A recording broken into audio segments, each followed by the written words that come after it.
What's up guys, how's it going? Major Pain here, and today I wanted to go over with you what's quickly becoming my favorite build for the Druid, and I'm calling it the Wolfnado build. It's also known as the Stormwolf Druid. So why is it becoming such a really popular build? Why are a lot of people moving away from some of the other builds to play this build? Well, there's a handful of reasons, and they're all really good. For one, it has great mobility. We move at ludicrous speeds in this build. And it's up a lot of the time. 99 to 100% of the time we're moving at the speed of light. The immunity to crowd control, because we are using Grizzly Rage, just like we were in Pulverize. So that's giving us the immunity to pretty much being stunned and all that stuff, which is great. With the right amount of cooldown reduction, we are able to have this up almost 100% of the time. It's amazing. It's amazing. It's very tanky. So it's hard to kill you, especially when you get the right rolls on your gear. So that's awesome too. I hate dying. I think we all do. So it's great. You can play this in hardcore. Most importantly, the damage output. It's insane. It's so good. I think everybody's really catching on to this because of that. And it's just satisfying to see when you're playing it. So just really quick, as an example, I'll throw it up on the screen here right now before we dive into the build itself. So here you can see I'm running through this level 50 nightmare dungeon with my woes, and I'm pretty much just having my way with everything in my path. And mind you, this is with completely janky gear. I built this like 2 days ago. I have maybe 2 or 3 of the recommended rolls on my gear at this point. So this is just going to get better and better as I make changes and modify things. And I have 0 upgrades on my gear, guys. 0 upgrades. It's pretty crazy. Pretty crazy. I feel this can easily push up to a level 60 and beyond. And there are versions of this build that's capable of taking down Uber Lilith. So this build is really solid. Really solid. And I think I'm going to level up all the way to 100 with it from now on. And maybe go back and tweak some of the pulverized stuff. But this is probably going to be the build I run with until I max level. So let's go over the skills, the items and the aspects, the spirit boons, and last but not least, the Paragon boards and the glyphs that we're going to need to get this build up and running and have you dominating. One small disclaimer we have to mention this is this particular build we're going to go over right now revolves around the unique helm Tempest Roar. You have to have this helmet. If you do not, this specific build will not function for you. Don't worry, all is not lost. There is a way to get by without it. I played a couple different versions of the Tornado build during the betas, and it worked out okay. So at least I can give you something that can get you by until you find the Tempest Roar helmet if you insist on playing as a Tornado type of a build. I'll put that in the description below, so keep an eye out there. But again, this build here revolves around the unique helmet, Tempest Roar. You have to have it. Another question before we dive in that I keep getting is Major Pain. I don't see unique items falling in the world. Like I'm not getting unique drops. Where do you find them? Is there a specific spot or anything? The answer to that is most likely that you have not unlocked at least World Tier 3 Nightmare. You have to unlock this tier in order for uniques to drop. You will not see them in Adventurer. You will not see them in Veteran. You have to be in at least World Tier 3 Nightmare, or obviously in World Tier 4 Torment. So keep that in mind. If you're not there yet, you'll get there. Just keep on grinding. It'll happen. So let's dive into the actual build now. Alright, starting off in the basic skills, I like to take Storm Strike over the Wind Shear. Basically, we don't need super amounts of vulnerable, and the movement speed, while that's pretty cool, we already are moving really fast from other components, so we don't really need that. And then the spirit regen, we don't really have too many problems once our Paragon board and stuff come into play. So we typically will take the Storm Strike for the damage reduction, and then we'll put 1 point into the enhance because we need 2 points to move on to the next node for core skills. So moving into the core skills now, we obviously want to take Tornado and max that out as much as possible, and then go into Enhanced Tornado, which has a 20% chance to cast a second tornado when we're spamming that and we start dumping things out with attack speed. This is pretty awesome to have. And then we go with the enemies hit, have a 10% chance for vulnerable for 10 seconds. That is a really nice extra way to add vulnerable to our targets. Moving on to Heart of the Wild, we'll take one here, mostly to unlock the next passive, which is Wild Impulses. This is the same one that we use for Pulverize. Our core skills cost more, but they deal more damage. And we'll take 3 points there. It says 5 out of 3 for me because I was trying to roll on my amulet for another passive, and I didn't get it. It's probably the passive that I deserve, you know? Not the passive I needed, but the passive I deserved, I guess, when I'm re-rolling. Now I'm too poor to roll for for the other one. But anyhow, moving on, we're going to take Predatory Instincts, Critical Strike chance for close enemies because we're going to be within melee range a lot of the time. So we're going to take 3 points there. I don't even know how to pronounce this one. Is it Digitigrade? Digitigrade? Gate? I don't know. But it's just a passive that seems okay to have. You gain movement speed while in werewolf form. We are in werewolf form most of the time. So this is a nice movement speed buff that we can gain on this node. So we'll take 3 there because we're not in werebear form. So we don't take the Iron Fur.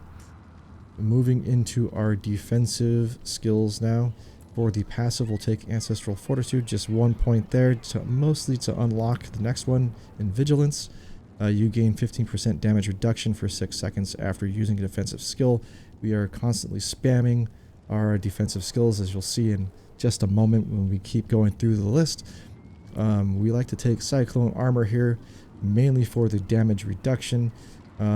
So I maxed this out. I put 5 there to gain as much damage reduction as possible. We take the enhanced and persevering Cyclone Armor, which gives us the 30% damage reduction for 2 seconds. And into the next skill, we are using Blood Howl. This is a pretty fun one.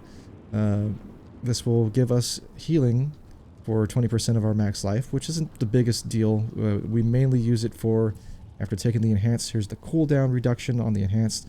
We mainly use it for the attack speed bonus that this gives us, which is awesome because we're killing so much that this just resets, and we're just spamming Blood Howl, Blood Howl, Blood Howl.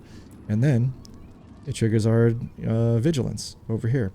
15% damage reduction for 6 seconds after using a defensive skill, since Blood Howl is a defensive skill. Cyclone Armor is a defensive skill, so whenever we cast that, our Vigilance is up a lot. Moving into the companion node, we can completely skip this. We do not use companions. It's not a companion build, so no points needed there. Into the Wrath skills we go. We're going to take 3 into Elemental Exposure for the extra lucky hit chance. When attacking with Storm skills, we use a lot of them, so having extra ways to add vulnerable is always appreciated. I'm going to go ahead and take 3 in Endless Tempest to increase our duration of Hurricane by 15%. This is important for a couple different reasons. We'll go ahead and take 1 point in the basic Hurricane. We'll take the Enhanced for the extra slow. And we'll take the Savage Hurricane to apply 20% less damage to those affected by Hurricane. So that's one reason why having the extra duration of Hurricane is important, is because we can get the damage reduction while that's kind of just going on its own. And then we'll move into this next portion, which is very, very important. We actually need to take these absolutely must-haves. We're going to take 1 into Neurotoxin, mostly to unlock these next couple nodes. We'll take 1 into Toxic Claws, and what this will do is, it says critical strikes with werewolf skills deal 8% of their base damage as poison damage over 4 seconds. So now that our storm skills become werewolf skills, we're going to be applying poison through this passive, through the Toxic Claws. We'll take 1 point here because the main damage output multiplier that we're going to be using is coming from the next passive, Envenom, okay? So poison enemies take 30% additional critical strike damage. That's huge, okay? Because this is a critical strike build, we're getting this extra multiplier on top of all this other stuff. So applying the poison, we're critical striking a lot. This just ramps out of control. And on top of that, remember when I was talking about having the wrong passive over here? You can get an extra 3 additional ranks to Envenom through your amulet. So that's what I was trying to get. So you can get up to 60% extra critical strike damage to poison enemies. We're poisoning everybody through all our storm skills. You know, our tornadoes are popping off. Our hurricane is popping off. Our cyclone armor is popping off. So we're applying poison constantly here, and this I think is going to get nerfed, to be honest. This is a huge damage buff. I don't know, it seems out of control to me. I think that might get nerfed, but we'll see. But these 3 you have to take, okay? So 1 in Neurotoxin, 1 in the Toxic Claws, and then 3 to Envenom to maximize our damage output through critical strikes, which we're going to be doing constantly. So moving on over to our ultimate skills nodes and passives. We're going to take 3 in Defiance, which will give our nature magic skills 12% increased damage to elites, which is very nice. You want to melt those elites down, and it's fun watching them just kind of the bar just drains so fast. So really nice to have 3 in Defiance. We're going to be taking Grizzly Rage as our ult, of course. You already know the drill here. This is the ramp from critical strike, and the damage reduction is insane. And of course, Unstoppable. And yep, and the Fortify is also really nice, because we want to be fortifying as well constantly to keep us alive. Okay, in our defensive posture, we're going to be taking 3 ranks here just for some Fortify bonuses. Nature's Resolve. We're going to be again in melee range, so again we're going to want to take this passive to try to help us keep our Fortify up when we get hit by stuff. We don't want to be hit all the time, but if we are, it would be nice to try to get a little bit of something back when that happens. And of course, for the key passives, this is another familiar one. We're taking the Earthen Might here for the obvious reasons. It synergizes well with the critical strikes, and yep, just ramps out of control with Grizzly Rage and, you know, the Envenom passives.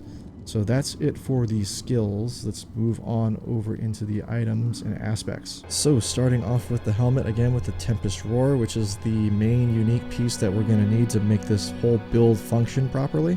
And the reason for that is it basically turns our storm skills into werewolf skills. So our tornado is now a werewolf skill, our storm strike, werewolf skill, cyclone armor, werewolf, our hurricane, werewolf skill. So that is why we need this helmet, in order to make this particular build work correctly. And then it has its first primary kind of aspect there for the lucky hit. The storm skills, you know, have a chance to give you back some more spirit, which is also very nice. So the higher the roll on that, the better your spirit regen will be. One other good thing about this build is that since it focuses a lot on critical strike, we can start using different kind of stats for damage reduction, you know, more on our gear than focusing on primary damage, right? So we want critical strike chance, critical strike damage, vulnerable damage. Those are kind of the key damage buckets for this build. So that makes this build very tanky. So we can use, like here, we have Disobedience for the extra armor, which is very nice. On the gloves, if you can get Tornado, that is awesome. I definitely try to get that. And you can see also my stuff is not ranked up at all. I have nothing ranked up. And again, I have rolled critical strike chance here because my critical strike chance was really low. On the pants, we've got the Vigorous aspect here. So we'll gain some more damage reduction, you know, while we're in werewolf form, which we are. We're in werewolf form a lot, so that's very nice to have. On the boots, we are going with the Ghost Walker. This is a kind of cool one. I have experimented with a couple other ones like Quicksand and stuff like that, but this is really cool because we're moving really quick, and we're able to move through stuff while we're unstoppable. So when we're in Grizzly Rage, we're able to just run through everything, which is really cool. But yeah, there are some other ones you could use here, but I do kind of lean towards the Ghost Walker a lot. for the stat there too. I rolled willpower on it, but if you have movement speed here, you can get really close to the break point for movement speed, and you start moving super fast. But for now, I'm leaving the willpower until I can get some more stuff from the Helltide so I can roll a little bit more. On the weapon, we like to go with the axe here. We need a one-hander so we can use a totem in the offhand. The reason for that really in the totem is for the cooldown reduction. That really helps with keeping Grizzly Rage up 90 to 100% of the time. So we'll go with a one-hander here instead of like a staff or you know, a mace or something like that. And the thing with axes too is it will roll the damage to healthy enemies. Yeah, and so we want to take the imprint. We're taking the accelerating here to increase attack speed. So the faster we attack, the more we can spam our tornadoes. You know, the more critical strikes we get out there, and then, you know, the more the damage ramp while we're in Grizzly Rage. So that's why we take the accelerating aspect on our weapon. Move over to the totem really quick. Here we are taking the aspect of retaliation, honored relic of retaliation. So what this will do will give us more damage to our core skills. Obviously our tornadoes are a core skill, so we like to have that.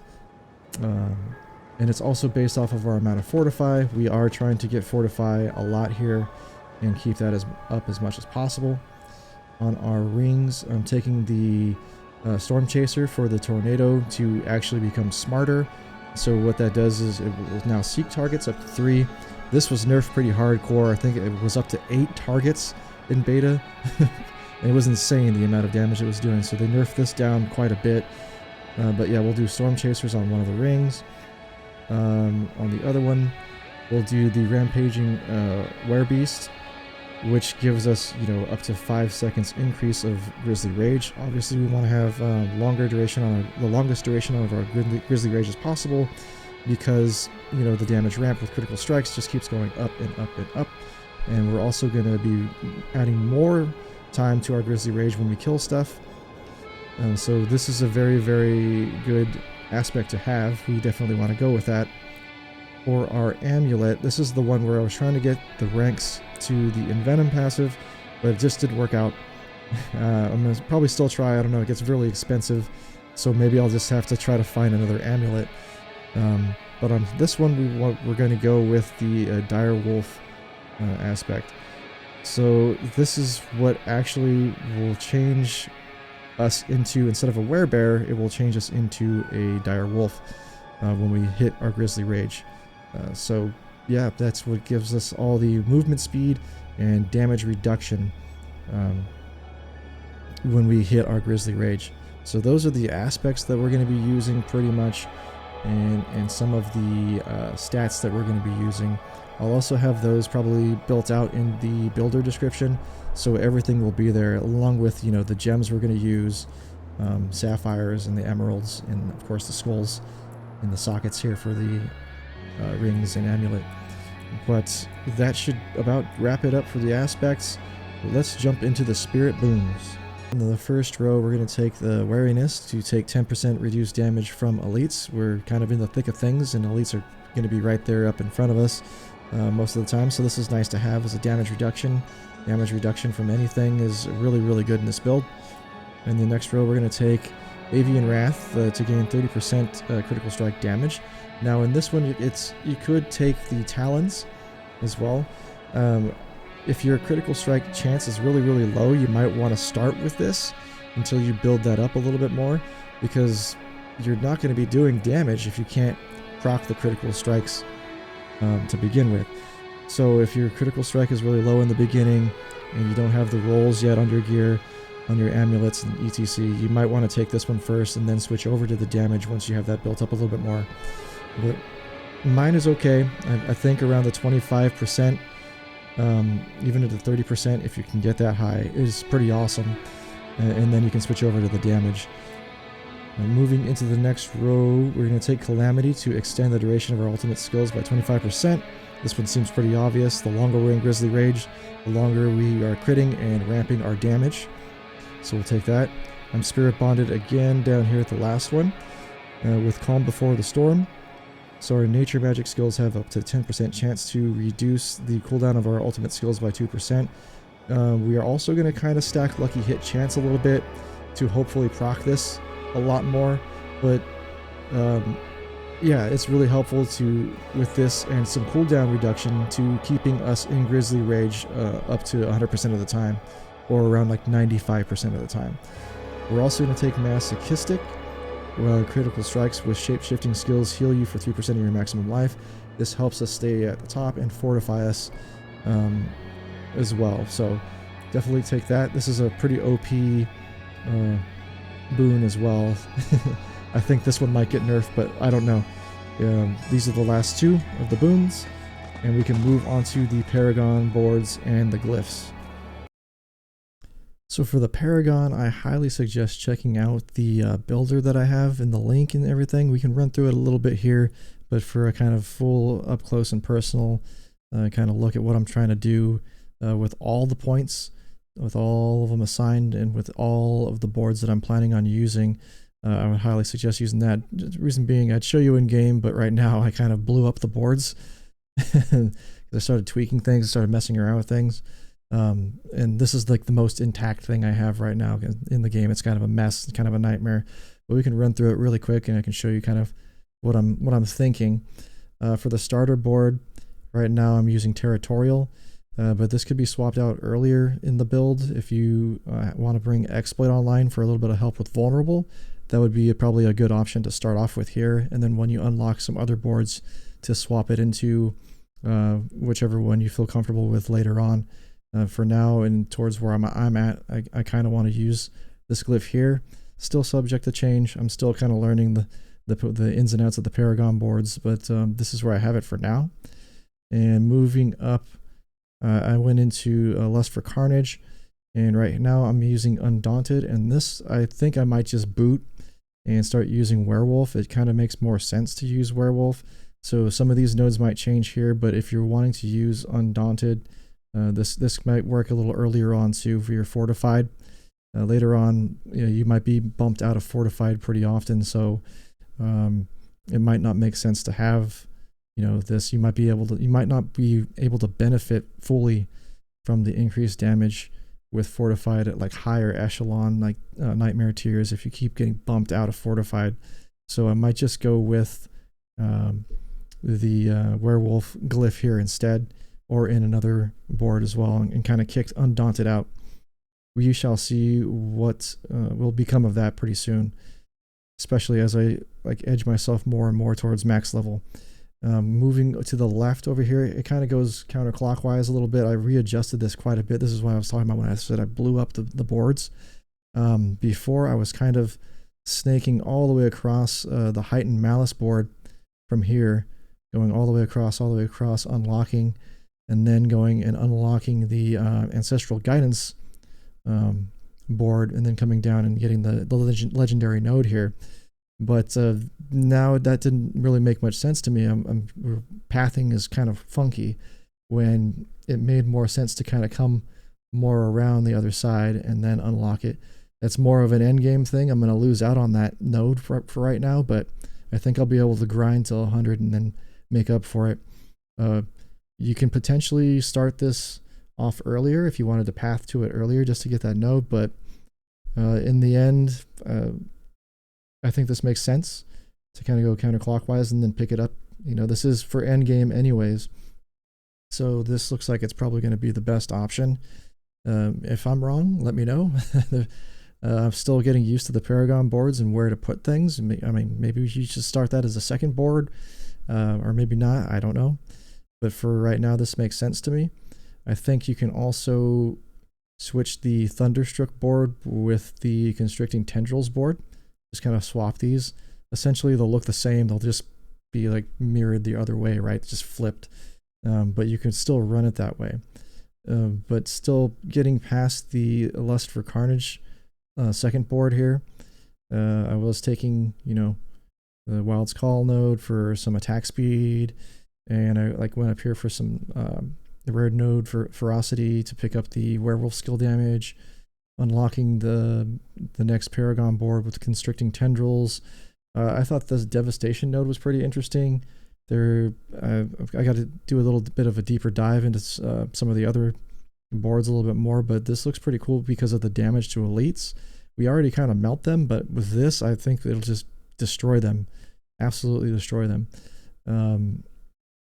So yeah, I'm thinking maybe go there, or you can pump your glyph a little bit more with the this one has willpower, this one is earth and sky. So yeah, you can pump your willpower and get the bonus to magic nodes if you wanted to. There are two that I'm taking in this particular like graph area. So nature magic skill damage, plus 10% there, bonus to 4% life on this one. So maybe not the best. Maybe you'd want to spend it on your exploit glyph, because on the which one was this again, the Thunderstruck board is where I have the exploit glyph. I mean, you can potentially swap these two. It just depends. I think they both kind of have an equal amount of different, like this one's dexterity and the other one I think is willpower. I think you can get both good value out of either one of these sockets. So I think that's a pretty good thing to think about there, where you want to set your exploit later on in like your build progression. And over here I was taking the storm skill damage node, damage reduction from vulnerable enemies. And up here, we were doing Deluge or Deluge, I think is what it's called. We're taking that, and then I was kind of working my way up and taking the Thunderstruck for Storm Skill, increased critical strike against vulnerable and immobilized enemies. And then I went up to the Tempest node and took that too. These look really juicy, so I think that those will be kind of nice. Vulnerable damage, critical strike damage, just kind of building more on your damage. But yeah, I think this is a cool pathing. Again, if you're level 100, this is perfectly set up. And I have one point that I'm still kind of messing around with, and then there might be a couple others. Like over here, I took the poison resistance node, and you might not need it. Poison hits so hard; it just ticks so hard in this game for some reason. It seems way overtuned to me. But yeah, I took that node just because of that.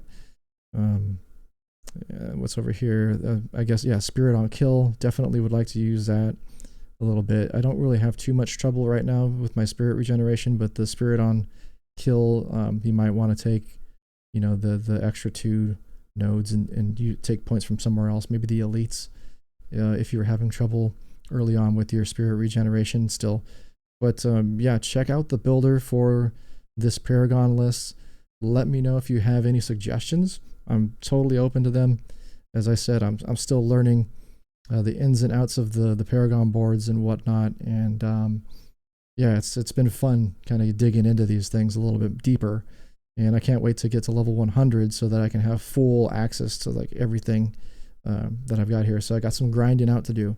So with that being said, let's move on to the rotation and some gameplay. Alright, get ready everyone, because this one's really hard. Here we go. First, we pop our Grizzly Rage. Then, we hit Hurricane and Bloodhowl. And then, we spam our Tornadoes. And that's pretty much it. I wish there was really more to it. Just spam your Hurricane and spam your Bloodhowl for that attack speed. And you don't really have to do Cyclone Armor. You'll hit your Storm Strike every now and then to get your damage reduction and resource back if you need to. Just pop your Grizzly Rage whenever it's back up off a cooldown and continue on your way. The Cyclone Armor, we basically just have it sitting there for the passive damage reduction. But if you get into a pinch and you might die, you think you might be killed and you need to get things away from you, you can pop that really quick for the knockback. But otherwise, yeah, you just kind of roll through everything, pop all your cooldowns whenever they're ready, move from pack to pack, and just melt everything down.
Alright, so there you have it, guys. You know, it's a really fun build. It's really fast. It's really tanky.